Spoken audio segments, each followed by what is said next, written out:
Hola, amigos! I'm sure it's great to hear my voice once again, and welcome to our next unit, the independent movements. Now that we have finished with the Cold War, we are going to be moving towards the independence movements. We will be taking our focus to the roots of discontent in the colonies of the world. We will begin this unit by looking at imperialism, which is also known as colonization. The concept of imperialism is the extension of a nation's power over other lands.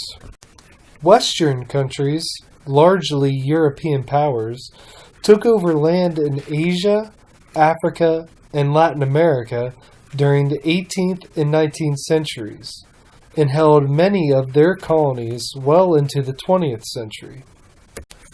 The lasting effects from imperialism can be felt today by the countries that were colonized. The effects include language, religion, politics, economics, as well as culture. This was also known as the Columbian Exchange. The colonized were usually taken advantage of after being controlled, and the colonizers would establish the new economy, government, and valuable resources to be produced for the benefit of the colonizing countries. Imperialist nations wanted to colonize other countries for three main purposes: economic, political, as well as social motives. There are two main economic motives.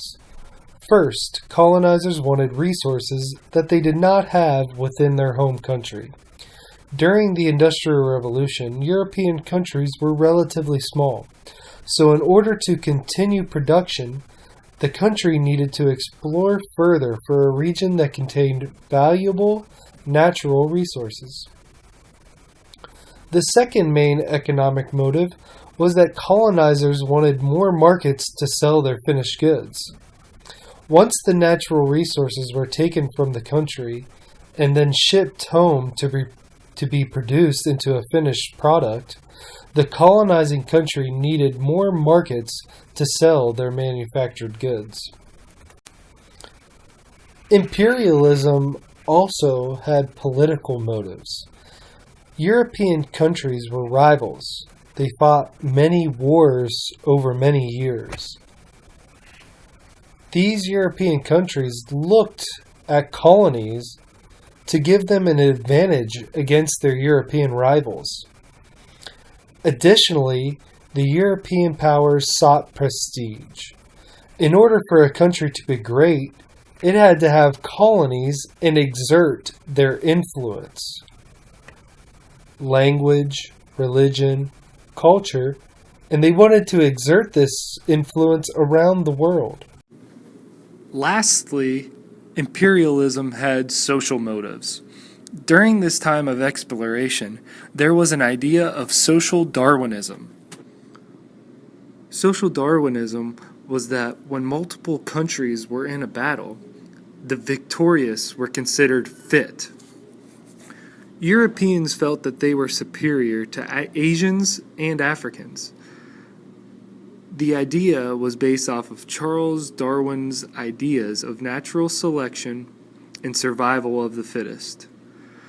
The idea behind social Darwinism led to the concept called white man's burden, which was the Europeans' belief that they had to civilize the rest of the world. Ultimately, as you can imagine, as well as the their colonies and native aspirations to people improve did not and enjoy being taken industrialize advantage the of. developing world. Initially, native people wanted to improve the way in which they were being treated. Eventually, the natives moved to wanting total independence. Those independence movements were usually led by natives who had been educated in the West. This leads us into our first case study of a specific independent movement. The picture you saw earlier depicts Mahatma Gandhi, who was the preeminent leader of the Indian independence movement in British-ruled India. Employing non-violent civil disobedience, Gandhi led India to independence and inspired movements for civil rights and freedom across the world.